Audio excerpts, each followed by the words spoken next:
general, blood splatter analysis is the use of physics or math to interpret bloodstain patterns, basically to solve a crime. You could also consider it's a technique that seeks to piece together the events that caused bleeding. And so sometimes there isn't a crime, and so instead what you're doing is just figuring out where the blood came from and why it ended up where it did. So there are about 8 basic things that blood can tell us at a crime scene. The first would be the number of blows, shots, etc. that caused the bloodshed and or the dispersal of the blood. The position of the victim and or the object during the bloodshed is super important. Movement of the victim and or the object after the bloodshed takes place, what the weapon was like, the distance between the target surface and the origin of the blood. So where did the blood fall from, in other words? The points of origin of the blood, movement and direction of the person or the object, and type and direction of the impact produced by the blood drops hitting the surface that they hit.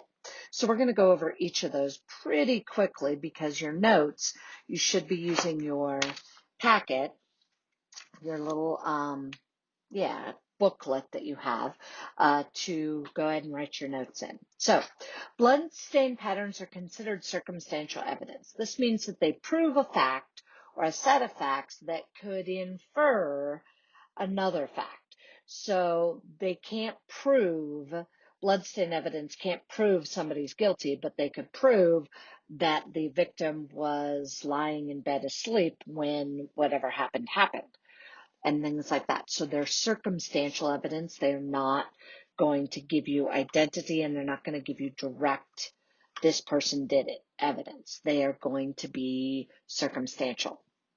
So in a courtroom, experts can argue a lot of points, including the direction of travel, the height of the perpetrator, the position of the victim, whether they were right or left-handed, and whether the body was moved.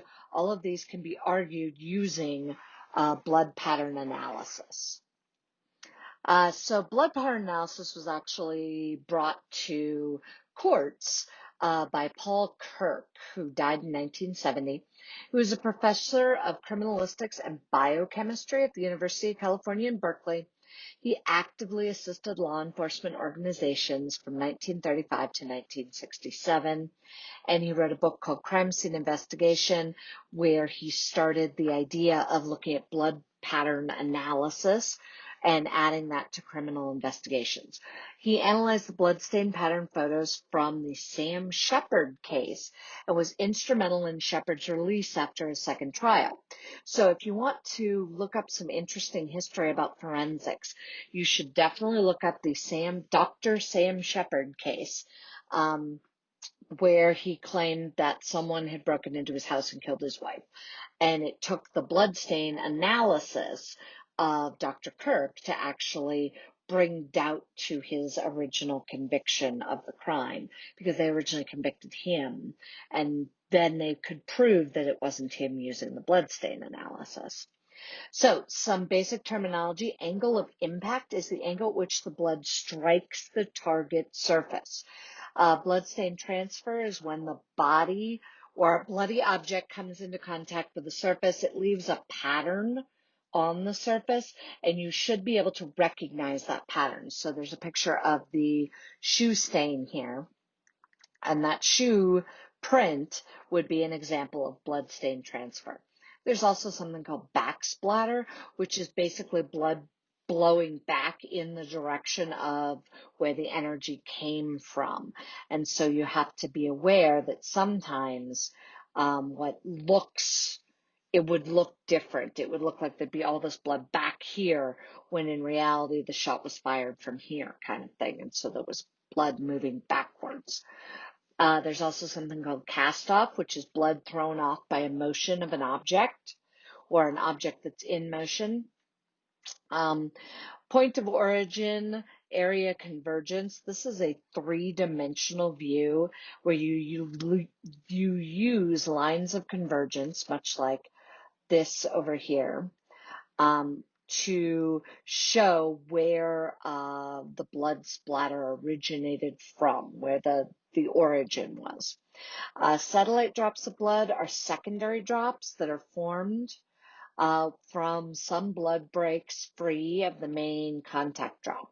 So when it splatters, little bits come off the original droplet and form what are called satellites. And those are really important for figuring out where the blood came from and from what height and that sort of thing.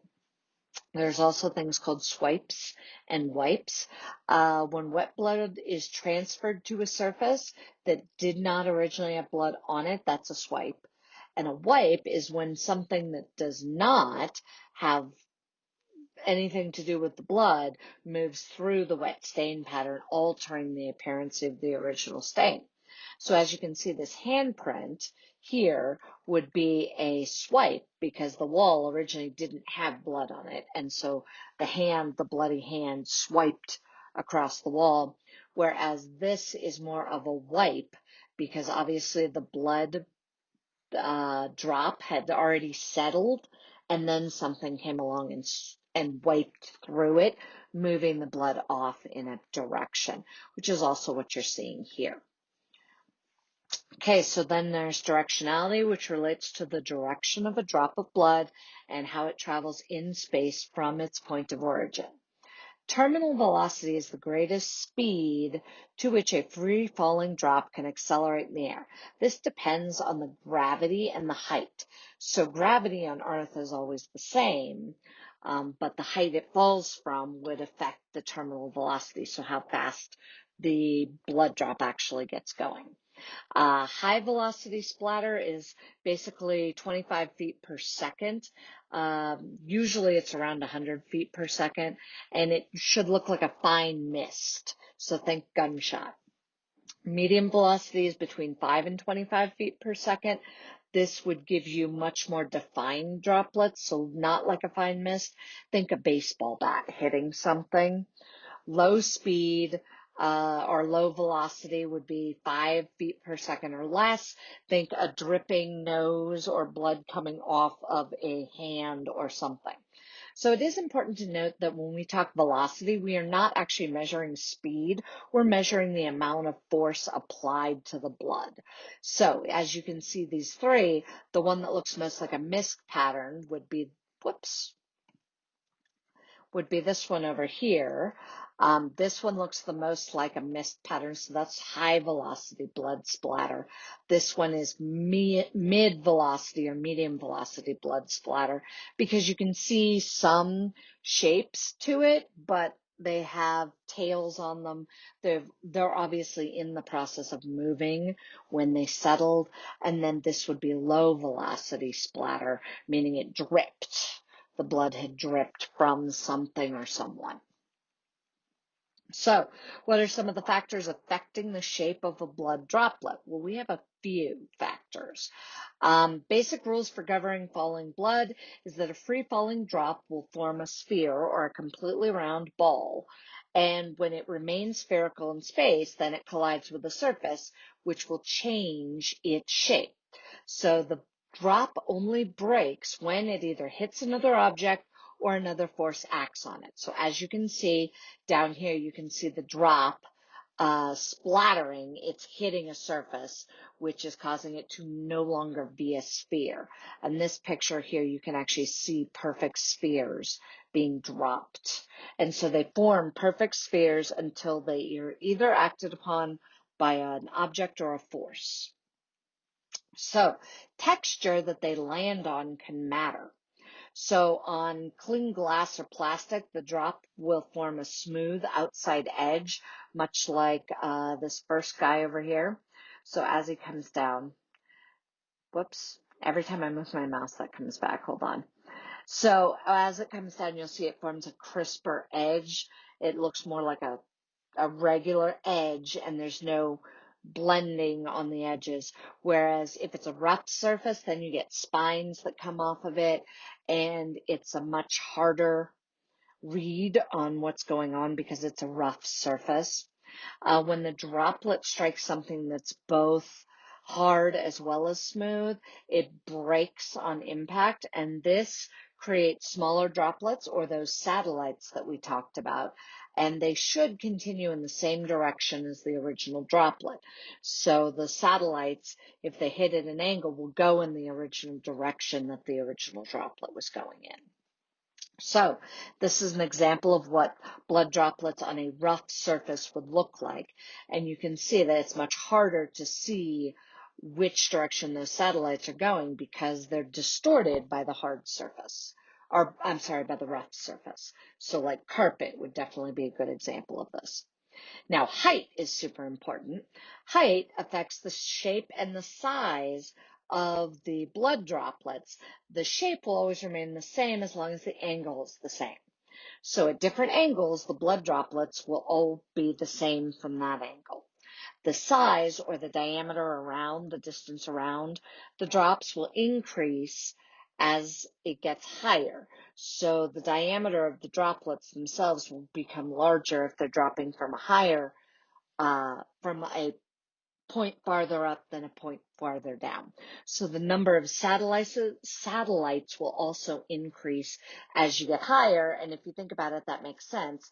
When you drop from a higher distance, you're going to get a lot more splatter when it hits. You're going to get a lot more of those satellites moving on your surface. So passive blood stains are basically falling onto a smooth surface at approximately 90 degrees. Again, think drip, drip, drip, drip. They're just dripping straight down. They look like that. Blood splatter that drips from an injury. Notice these do look like they're going straight down, but they're sort of spread out, probably because the person might have been moving at the time. This is actually from an actual case of an international fighting league in New Jersey. Blood splatter deposited on a wall as a result of a blunt force beating. See how the blood droplets in this case have tails on them, showing that they came at this surface at an angle. This would be medium velocity splatter as well. Splatter deposited on a wall as a result of a gunshot. Here it's pretty obvious. You can definitely see the mist effect that's happening from the very fast moving bullet, causing the blood to splatter very, very quickly and with a lot of force against that wall. So, angle of impact. How does the angle of impact affect the shape of a drop? The shape of the stain tends to change based with the angle of impact. The steeper the angle, the more elliptical or elongated the blood drops. They get more round if they're closer to 90 degrees straight up and down. Elliptical blood droplets are basically from 90 degrees to 0 degrees. So as you can see, there's some examples. At 90 degrees, you're getting what looks like a normal round drop. At 40 degrees, it's got a little bit of elongation. 30 degrees more. 10 degrees, there's a ton of elongation. So that would be coming in at a very steep angle.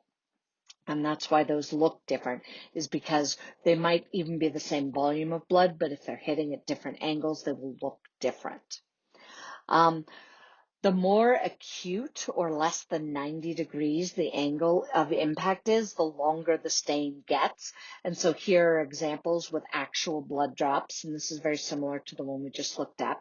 90, 80, 70, you can see that they're starting to elongate slightly. 60, 50, 40, or I'm sorry, that's 30, and that's 20, and that's 10. So based on the diagram on the right, what is the impact of the angle for these drops below? So what would you guess the angle of impact is for that drop right there? Yeah, I would guess it's pretty close to 90. This one, if you look at it, is probably more like 70, maybe 60, because notice there's little spines on it, but it hasn't elongated a ton, so it's still closer to 90. This one, probably more like 10 degrees. You got it. So you should be able to tell the angle of impact from what it looks like. So there's different categories of blood stains. We talked about passive, which is the ones that are drip drops, projected and then transfer blood stains. So passive are the ones where the only force acting on them is gravity, so they're just dripping. Spilled blood and dripped blood will look different. Blood that is spilled from a source is just perfect, almost perfectly round, because you'll notice there's no movement going on here. So it's really, really round. Whereas dripped blood, like from a bloody nose, tends to splatter and be a little, it doesn't tend to show a lot of roundness to it. So if it spills from a container, you're going to get more rounded droplets. And if it's dripped from someone, then, or from something, then it's going to have more of an imperfect shape. Transfer bloodstains are created by blood touching a non-bloody surface. So a secondary surface, you should be able to see a pattern in it. So for example, you should see, in this case, this is an obvious shoe pattern of some kind. This is an obvious hand pattern of some kind on that wall. Projected blood stains are created when a surface is exposed to blood that has action or force, greater force than gravity. So it's got to have more force going on to produce these projected blood stains. Size, shape, and number of those stains will depend primarily on the amount of force used to strike whatever it is or whoever it is to make the blood stain. So the more force, the more out and smaller the pattern, the more misty, and the less amount of force, the bigger the droplets will be.